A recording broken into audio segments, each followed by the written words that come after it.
Hello students, আজি আমি ইয়াত চাম ব্যাপন প্ৰক্ৰিয়া আৰু তাপ শক্তি বা উষ্ণতাই কেনে ধৰণে নিৰ্ভৰ কৰে।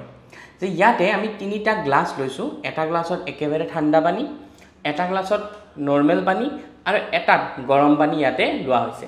এতিয়া এই তিনিটাতে আমি যিকোনো ধৰণৰ এটা ৰং যদি দি দিও, তেনেহলে ইয়াত যি ব্যাপন প্ৰক্ৰিয়া হ'ব তাৰ পৰিমাণটো আমি দেখা পাম।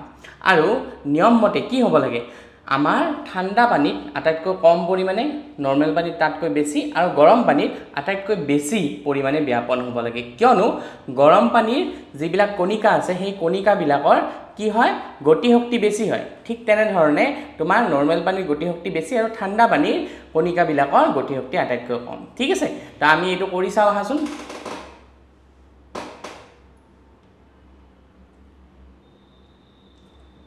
ইয়াতে চোৱাচোন, এতিয়া তোমাৰ কোনটোত দেখিছা যে ব্যাপন প্ৰক্ৰিয়া আটাইতকৈ বেছিকৈ হৈছে?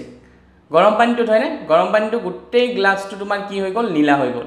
ঠাণ্ডা পানী কেইটাৰ ভিতৰত তোমাৰ একেবাৰে যোনটো ঠাণ্ডা পানী সেইটোত কম পৰিমাণে হৈছে আৰু নৰমাল পানীটোত তাতকৈ অলপমান বেছি পৰিমাণে হৈছে। ঠিক আছে, এনেকুৱা ধৰণৰ ইণ্টাৰেষ্টিং ভিডিঅ' পাবলৈ তোমালোকে তলত কমেণ্ট কৰিবা।